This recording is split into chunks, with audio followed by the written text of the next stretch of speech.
Hello welcome back to my channel. അപ്പോൾ ഇന്ന് നമ്മൾ തയ്യാറാക്കുന്നത് അംഗനവാടികളിൽ നിന്ന് കിട്ടുന്ന അമൃതം പൊടി ഉപയോഗിച്ചിട്ട് വളരെ എളുപ്പത്തിൽ തയ്യാറാക്കിയെടുക്കാൻ പറ്റിയ നല്ലൊരു 4 മണി പലഹാരമാണ്.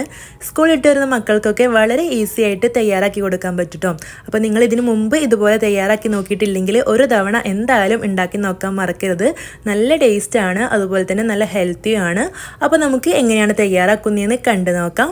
അതിനു മുമ്പായിട്ട് ചാനൽ ആദ്യമായിട്ട് കാണുന്ന കൂട്ടുകാരാണെങ്കിൽ ഒന്ന് സബ്സ്ക്രൈബ് ചെയ്തിട്ട് സപ്പോർട്ട് ചെയ്യണം കേട്ടോ. ഇനി നമുക്ക് റെസിപ്പി ഉണ്ട് നോക്കാം.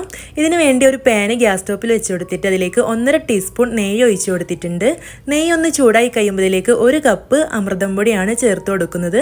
ഈ ഒരു അമൃതം പൊടി ഈ ഒരു നെയ്യിലിട്ടിട്ട് കുറച്ച് സമയം ഒന്ന് റോസ്റ്റ് ചെയ്തെടുക്കണം. ഒരു 2-3 മിനിറ്റ് മീഡിയം ടു ലോ ഫ്ലെയിമിൽ ഇട്ടിട്ട് റോസ്റ്റ് ചെയ്തെടുത്താൽ മതി. ഹൈ ഫ്ലെയിമിൽ ഇട്ടിട്ട് റോസ്റ്റ് ചെയ്തെടുക്കരുത് കേട്ടോ. അപ്പോൾ അത് പെട്ടെന്ന് തന്നെ കരിഞ്ഞിട്ട് അടിയിലൊക്കെ പിടിക്കും. അപ്പോൾ ഇതുപോലെ മീഡിയം ടു ലോ ഫ്ലെയിമിൽ ഇട്ടിട്ടൊന്ന് റോസ്റ്റ് ചെയ്തെടുത്തിട്ടുണ്ട്. ഇതിലേക്ക് 1 കപ്പ് തേങ്ങ ചിരവിയതും കൂടെ ചേർത്ത് കൊടുത്തിട്ടുണ്ട്.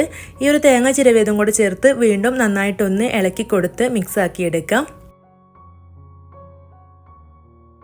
അപ്പോൾ തേങ്ങ ചേർത്ത് കൊടുത്ത ശേഷം വീണ്ടും നന്നായിട്ട് ഒന്ന് റോസ്റ്റ് ചെയ്തെടുത്ത ശേഷം ഇതിലേക്ക് ഇനി ചേർത്ത് കൊടുക്കുന്നത് ഒരു പഴമാണ്.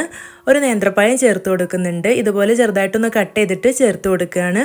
നേന്ത്രപ്പഴത്തിന് പകരം നിങ്ങൾക്ക് റോബസ്റ്റയോ അതല്ലെങ്കിൽ മൈസൂർ പഴമോ ഒക്കെ ചേർത്ത് കൊടുക്കാം കേട്ടോ. ചെറുപഴം വെച്ചിട്ടൊക്കെ ഇത് തയ്യാറാക്കി എടുക്കാൻ പറ്റും. നേന്ത്രപ്പഴം ചേർത്ത് കൊടുത്ത ശേഷം ഒന്നും കൂടെ ഒന്ന് ഇളക്കി നന്നായിട്ട് മിക്സ് ചെയ്തെടുക്കുക. ആ പഴമൊക്കെ നന്നായിട്ടൊന്ന് ചൂടായി കഴിഞ്ഞാൽ നമുക്കിതിൽ ടേസ്റ്റിന് വേണ്ടിയിട്ട് കുറച്ച് ഏലക്കായ പൊടിച്ചതും കൂടെ ചേർത്ത് കൊടുക്കുന്നുണ്ട്. ഒരു 1/2 ടീസ്പൂൺ ഏലക്കായ പൊടിച്ചതാണ് ചേർത്ത് കൊടുത്തിട്ടുള്ളത്. എന്നിട്ട് നല്ലപോലെ മിക്സ് ചെയ്തെടുത്ത ശേഷം നമുക്കിനി ഫ്ലെയിം ഓഫ് ചെയ്യാം. അപ്പോൾ ഇതിവിടെ റെഡി ആയിട്ടുണ്ട്. ഇനി നമുക്ക് ചൂടാറാനായിട്ട് മാറ്റി വെക്കാം. ചൂടാറിയ ശേഷം ഞാനിതൊരു ബൗളിലേക്ക് മാറ്റിയിട്ടുണ്ട്. ഇതിലേക്ക് 1 ടേബിൾ സ്പൂൺ പഞ്ചസാര ചേർത്ത് കൊടുക്കുന്നുണ്ട്.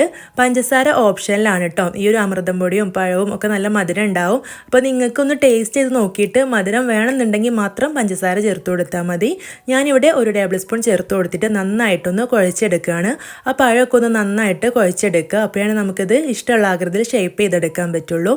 അപ്പോൾ ഞാനിതിവിടെ ഇതുപോലെ ഒന്ന് ഷേപ്പ് ചെയ്തെടുത്തിട്ടുണ്ട് കേട്ടോ. ബാക്കിയുള്ള എല്ലാം ഇതുപോലെ ഷേപ്പ് ആക്കി എടുക്കാം. നിങ്ങൾക്ക് ഇഷ്ടമുള്ള ആകൃതിയിൽ ഷേപ്പ് ചെയ്തെടുക്കാൻ പറ്റും കേട്ടോ. കട്ട്ലേറ്റിൻ്റെ ആകൃതിയിലൊക്കെ വേണമെങ്കിൽ ഷേപ്പ് ചെയ്തെടുക്കാം. ഇനി നമുക്കിത് ബ്രെഡ് ക്രംസ് കൊണ്ടൊന്ന് കോട്ട് ചെയ്തെടുക്കാം.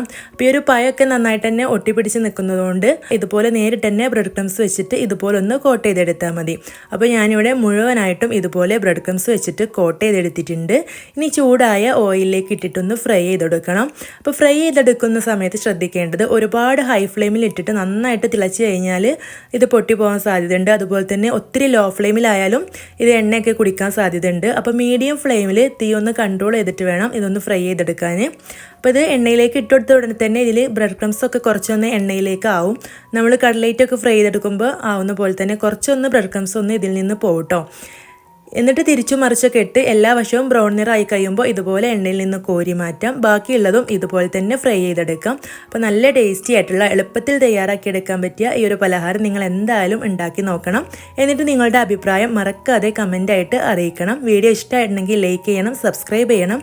അടുത്ത നല്ല വീഡിയോ ആയിട്ട് വീണ്ടും കാണാം.